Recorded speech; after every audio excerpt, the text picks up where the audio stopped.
Hello madam, మీ రీసెర్చ్లో 90 ఏళ్లు దాటిన వాళ్ళు ఎంతమంది ఉన్నారు? 100 ఏళ్లు దాటిన వాళ్ళు ప్రపంచంలో 5 లక్షల మంది ఉన్నారట. ఇంటర్నెట్లో చూశాను. 130 ఏళ్లు దాటిన ఋషులు ఎంతో మంది హిమాలయాల్లో ఉన్నారు. మన ప్రాంతంలో 100 ఏళ్లు దాటిన వాళ్ళు ఒకరో ఇద్దరో ఉన్నారని విన్నాను. వాళ్ళెవరో తెలుసుకొని నా రీసెర్చ్ పూర్తి చేస్తాను. నువ్వు చెప్పిన ఆ ఇద్దరిలో నేనొకరిని చూశాను. ఈ ఊరికి దగ్గరలోనే. ఈ ఊరికి దగ్గరలోనా? అతని గురించి ఇంతవరకు ఏ న్యూస్ బయటకు రాలేదు. అతన్ని ఎవరు చూడలేదు కూడా. ఏంటి, ఇంతవరకు అతన్నెవరూ చూడలేదా? అతను చాలా ఏళ్ల క్రితం ఇక్కడికి దగ్గరలో ఉన్న కోటలోకి వెళ్ళిపోయాడట. ఆ కోటలోకి వెళ్ళిన వాళ్ళు ఎవరు ఇప్పటి వరకు ప్రాణాలతో బయటకు రాలేదంట. నేనొక్కడినే బయటకు వచ్చాను. అతని వయసు 130 పైనే ఉంటుంది. చూసారా? నిజంగా మీరతన్ని చూసారా? చూడటమే కాదు, అతని పేరు కూడా తెలుసుకున్నాను. అతని పేరేంటి?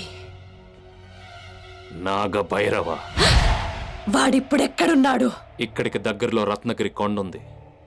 దాని మీద ఉన్న పాడుబట్ట కోటలో ఉన్నాడు. వాడింకా చనిపోయిన తన ప్రేయసి చంద్రముఖి జ్ఞాపకాల్లోనే ఉన్నాడు. ఆమె మళ్ళీ ఈ జన్మలో పుట్టుంటే అప్పుడైనా తన్ని అనుభవించాలని ఆస్త బతుకుతున్నాడు. పాపం ఆ పిచ్చిరాజుకి చంద్రముఖి అసలైన క్యారెక్టర్ తెలియదు. ఆమె క్యారెక్టర్ గురించి మీకేం తెలుసు? పైకి గుణశేఖరుడి పేరు చెప్పినా ఆమెకు చాలా మంది ప్రేమికులున్నారంట. రాత్రికి ఒక ప్రియుడు చొప్పున రోజుకొక మగాడిని సంతృప్తి పరిచేదట. రాజు లేకపోతే ప్రియుడు, ఆయన లేకపోతే సైనికుడు, అతను దొరకపోతే పనివాడు, ఎవడు దొరికితే వాడు. నిజానికి చంద్రముఖి ఒక కామ పిశాచి. షీజ్ ఎ నింఫోమేనియాక్, పచ్చి వ్యభిచారిణి.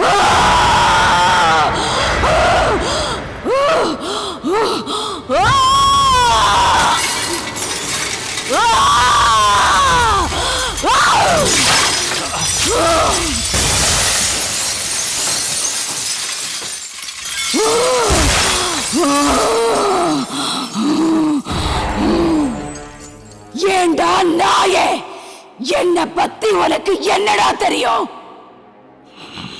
என் குணசேகரனை தவிர வேற யாரையும் நினைச்சு கூட பார்க்க மாட்டாடா இந்த சந்திரமுகி.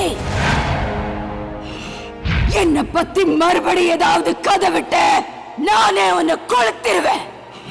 நான் எரிச்சு சாம்பலாக்க வேண்டியது ஒன்னே இல்லடா, அந்த நாகபைரவனை. அவனுக்கு முன்னாடி நீ பலியாயிடாத. போ, మర్యాద ఇங்க இருந்து போயிடு. போ. ఎవరు? చంద్రముఖ గౌర? చెప్పు, చెప్పు. గౌర చంద్రముఖ చెప్పు. నేనేం చేశాను? నేను పాపం చేశాను.